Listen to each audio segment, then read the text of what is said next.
doomi Jolof bu mag bi woote yomb na waaye woote bala ngaa ñëw mbooloo mi fees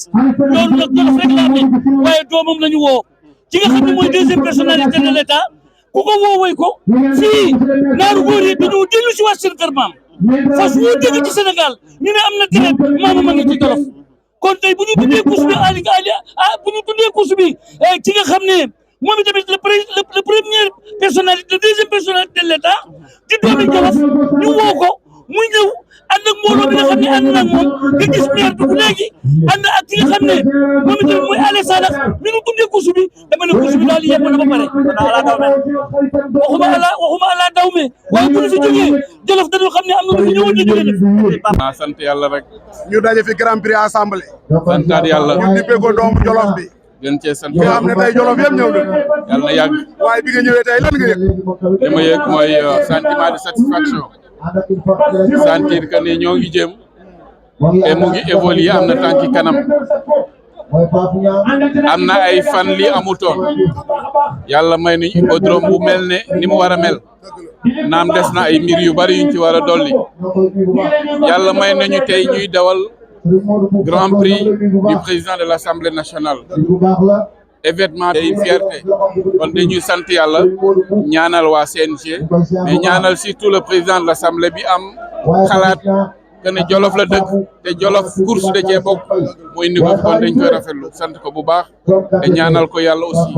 ci biir na ak ci biti. hippodrome bi daa mel ne tribune moo ci manqué tey ak li nga xam ne mooy ay lampadaire bagg nañ ko nii si ñoo ko jëndal suñu bopp dañ ko daa jëlee Thiès piste bi defar nañ ko ba mu normal tey daal mën naa ne boo mooy bu ñu amoon li nga xam ne moom mooy tribune am ay éclairage public boo mooy hippodrome bi lépp day yem. li ma wóor ba wóor mooy balaa ñoo fee defaat beneen course bu président de l'Assemblée nationale incha allahu taala ragal naa yenn doléances yi moom dinañ ko régler et de façon définitive. léeg-léeg ma wéet ma ne war nañoo mën a def stade ci biir football course dañuy ànd parce que hippodrome njaw ma koddu terrain bi gasoon nañ ko bëri gi dee mu tax fas yaa ngi daw ci aventure li am bu solo bu am solo mooy bëgg-bëgg bi ak yéene bi tey ci tey li ci kanam moo ëpp solo nañu ko bàyyi lépp ci loxol yàlla ba pare liggéey dans ce sens. mais waa daar na moon nan leen surtout sama classe maa leen raw ci biir ak ci biti maa leen raw jërëjëf. première course baa ngi noonu Samba Ndiobène ci ndigalu El Malick Ndiaye nee na moo war a njëkk a joxe Grand Prix macha allah El Malick kuy joxe cër kenn du la jox cër Omar Ba Junior taalibe sëñ Mountakha di ko am taxawaay ci course bi macha allah. CNG course bi ñoo ko jël na ko président gis wala ñu ko président gis ko CNG course bi moo ko jël décoré ko ki nga xamante ni mooy Samba Ndiobène Ka premier magistrat de la ville de Dara décoré nañ docteur jërëjëf monsieur Fall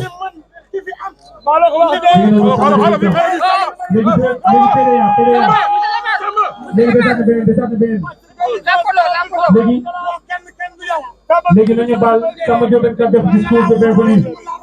Oh oui, oh oui. léegi nañ déglu Samba Ndiobène Ka dafay def discours de bienvenue kenn ku ne xam na ni mooy premier magistrat de la ville de Dara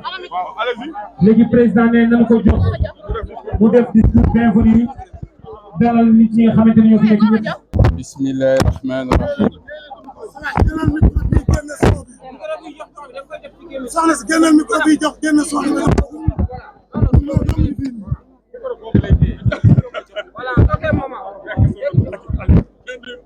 Assalamu alaikum wa rahmatullah. Monsieur le Président de l'Assemblée nationale, cher frère El Malick Ndiaye, Madame le gouverneur de la région de Louga, Mesdames, Messieurs les honorables députés, Mesdames, Messieurs les directeurs généraux et nationaux, Monsieur le Président du CNG des courses hippiques, Mesdames, Messieurs les chefs de services régionaux et départementaux, chers invités, Mesdames, Messieurs, c'est avec un immense honneur et une profonde fierté que nous vous accueillons aujourd'hui à l'hippodrome Ali Saleh Diop de Dara à l'occasion de la journée hippique du Jolof, dotée du Grand Prix du président de l'Assemblée nationale. Monsieur le Président de l'Assemblée nationale, Votre présence ici a une résonance toute particulière. Vous êtes avant tout un fils de Dara, un fils de Jolof. Et pour chaque fille et chaque fils de cette terre, imprégné de ses valeurs, de son histoire et de sa dignité, c'est un honneur immense de vous recevoir aujourd'hui chez vous. Soyez le bienvenu, Monsieur le Président. Cette journée, comme vous le savez, dépasse largement le cadre d'une simple compétition épique. Elle incarne l'âme du Jolof, une terre de tradition, de courage, de dignité et d'unité. Elle nous rappelle d'où nous venons, ce que nous sommes et surtout ce que nous voulons bâtir ensemble. Une communauté solidaire, fière de son héritage et résolument tournée vers l'avenir. À travers cet événement, c'est tout un peuple qui se retrouve, qui se reconnaît et qui se projette. C'est l'expression vivante de notre attachement au vivre ensemble,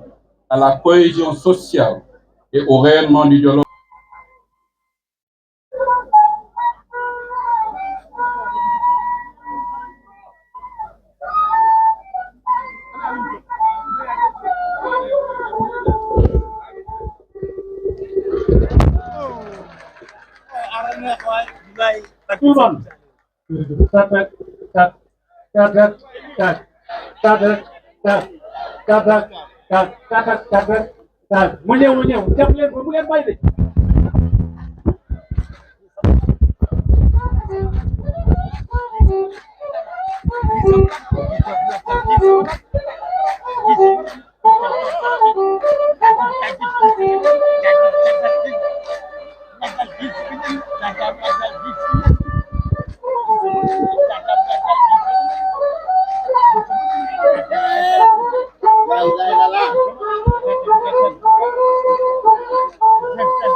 kenn ku nekk bu ñëw pour defar bismillah maa ngi jégalu sax kat yi ma fi jël parce que maa ngi jégalu bon li ci des yéen sama doom ci doomi Ablaye Mbaye Père la yàgg nañ daje ci milieu yi li ci des nag man ci ñuy defar laa bokk mais mbir ma yàq jërëjëf Modou Ndiaye Modou Ndiaye merci beaucoup Mohamed Ka maa ngi leen di nuyu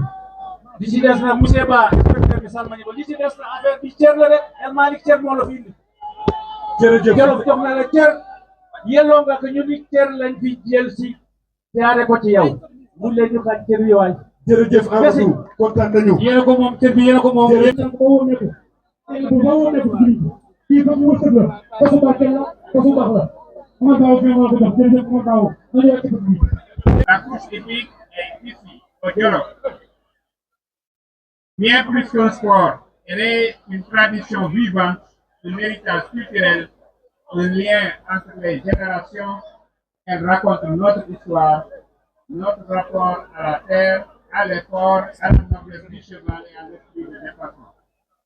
Le Jolof, terre de bravoure et de fierté, à travers ces courses, c'est une part de notre identité que nous célébrons, nous transmettons et que nous devons préserver avec responsabilité. responsable politique si la bu ñu